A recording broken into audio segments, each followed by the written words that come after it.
মহানগৰীত কাঠফুলাৰ দৰে গঢ়ি উঠিছে একাংশ ব্যক্তিগত নাৰ্ছিং হোম ব্যক্তিগত খণ্ডৰ চিকিৎসালয়ৰ চিকিৎসাৰ নামত চলে কি পোহৰলৈ আহিছে খানাপাৰাত থকা মেট্ৰ' হস্পিটেলৰ চিকিৎসকৰ ময়মতালি মেট্ৰ' হস্পিটেলৰ চিকিৎসকৰ ভুল চিকিৎসাৰ বাবে চিৰদিনলৈ পংগু এজন যুৱক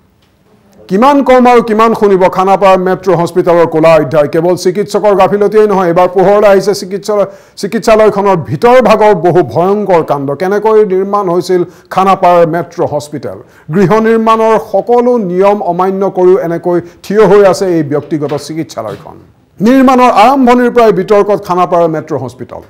এবছৰৰ ভিতৰতে জিএমচিৰ নথি সলনি হ'ল চিকিৎসালয়খনৰ জিএমচিৰ অনুমতিতকৈ বৃদ্ধি পালে অট্টালিকাৰ পৰিসৰ কাৰ আশীৰ্বাদত চলিছে ময়মতালি ৰহস্যজনকভাৱে নীৰৱ ভূমিকাত গুৱাহাটী উন্নয়ন মন্ত্ৰী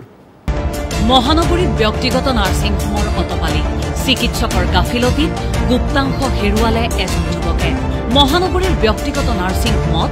চিকিৎসকে হাতেৰে নচুৱে ৰোগী মেট্ৰ' হাস্পতালৰ চিকিৎসকে পংগু কৰিলে সবল যুৱকক মহানগৰীত কাঠফুলাৰ দৰে গঢ়ি উঠিছে ব্যক্তিগত খণ্ডৰ নাৰ্ছিং হোম ব্যক্তিগত খণ্ডৰ চিকিৎসালয়সমূহত এতিয়া কেৱল শুনিবলৈ পোৱা যায় মৃত্যুৰ কিৰিলি চিকিৎসালয় নহয় যেন কচাইখানাহে আৰু সেই ব্যক্তিগত খণ্ডৰ হাস্পতাল এখন হৈছে গুৱাহাটীৰ খানাপাৰাত অৱস্থিত মেট্ৰ' হাস্পতাল ব্যক্তিগত খণ্ডৰ হাস্পতাল মেট্ৰ'ত সংঘটিত হৈছে এক ভয়ংকৰ ঘটনা মেট্ৰ' হাস্পতালত কৰ্মৰত এজন চিকিৎসকৰ ময়মতালি আৰু ভুল চিকিৎসাৰ বাবে এজন যুৱকে হেৰুৱাই পেলাবলগীয়া হ'ল শৰীৰৰ গোপন অংগ যুৱকজন নগাঁৱৰ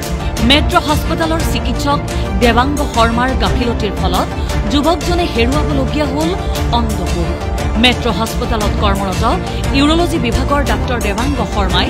বৃক্কৰ সংক্ৰমণত ভুগি থকা যুৱকজনক পৰীক্ষা নকৰি ৱাৰ্ড বয়ৰ দ্বাৰাহে পৰীক্ষা কৰোৱাৰ গুৰুতৰ অভিযোগ উত্থাপন হৈছে আকৌ ৱাৰ্ড বয়ে ক'লে কেথেডালডাল আঁতৰাই দিয়া তুমি খুলি দিয়া তেখেতে হাতেৰে নুচুৱে তাৰপিছত ৱাৰ্ড বয়টোৱে টানি দিলে টানি দিওঁতে ল'ৰাজনে বহুত কষ্ট পাইছে চিঞৰিছে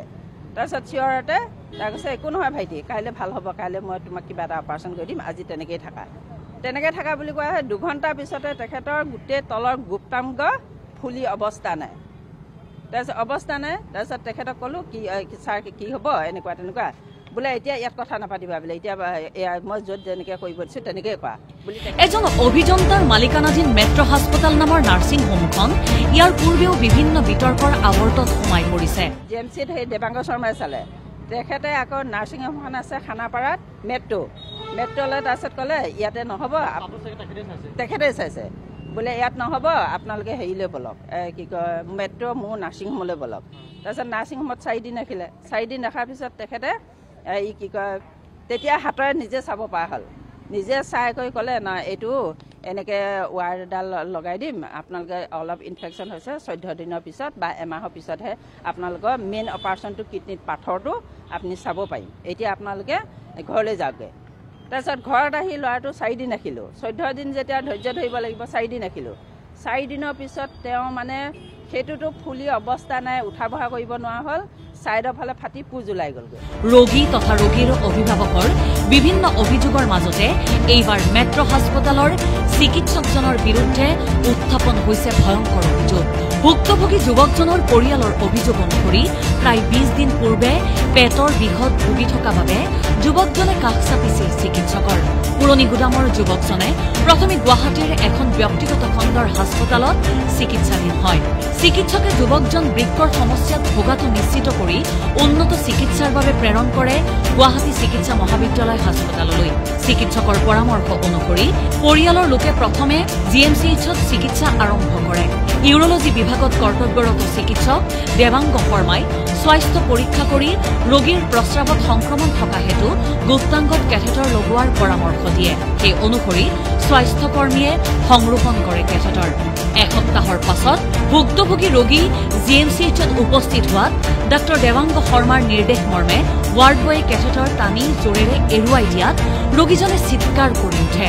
নিশালৈ অত্যাধিক বিষত কোঙা হৈ পৰে ভুক্তভোগী ৰোগীগৰাকী পুনৰ ৰোগীগৰাকী জিএমচিএইচলৈ আহে আৰু তেতিয়াই চিকিৎসক দেৱাংগ শৰ্মাই GMCHত বেড খালী নথকাৰ অজুহাতেৰে ৰোগীজনক খানাপাৰাৰ মেট্ৰ' হাস্পতালত ভৰ্তি হোৱাৰ পৰামৰ্শ দিয়ে। মেট্ৰ' হাস্পতালত 4 দিন চিকিৎসাৰ পাছত বৃহৎ টকাৰ বিল কৰি ঘৰলৈ অহাৰ পাছতেই ৰোগীৰ গুপ্তাংগৰ পৰা পোজ নিগৰিবলৈ আৰম্ভ কৰে। ফলত ভুক্তভোগী ৰোগীগৰাকী নগাঁৱৰ এখন ব্যক্তিগত হাস্পতালত পুনৰ ভৰ্তি হয়। নগাঁৱৰ হাস্পতালৰ চিকিৎসকে পৰীক্ষা কৰি তাৎক্ষণিকভাৱে গুপ্তাংগৰ অস্ত্ৰোপচাৰৰ পৰামৰ্শ দিয়ে। মেট্ৰ' হাস্পতালৰ চিকিৎসক দেৱাংগ শৰ্মাৰ ময়মতালি আৰু ভুলৰ বাবে ভুক্তভোগী ৰোগীজনে গুপ্তাংশৰ এটা অংশ হেৰুৱাই চিৰদিনৰ বাবে ঘূণীয়া হৈ পৰাত দুৰ্ভগীয়া পৰিয়ালটোৱে এতিয়া ন্যায় দাবী কৰিছে। আৰু এই ঘটনাৰ পাছতেই উত্থাপন হৈছে প্ৰশ্ন, চৰকাৰী চিকিৎসকৰ সৈতে কিহৰ অংক জড়িত হৈ আছে মেট্ৰ' হাস্পতালৰ? বাৰে বাৰে কিয় বিতৰ্কৰ আৱৰ্তত সোমাই পৰে খানাপাৰাস্থিত মেট্ৰ' হাস্পতাল? মেট্ৰ' হাস্পতালৰ এনে বহু অকথিত কাহিনী আমি উদঙাম আমাৰ পৰৱৰ্তী প্ৰতিবেদনত। প্ৰথম খবৰ এই বিশেষ অনুষ্ঠান দ্য থাৰ্ড আই আজিৰ খণ্ডটো ইমানতে শেষ কৰিছোঁ। আমি পুনৰ লগ পাম, ভালে থাকক।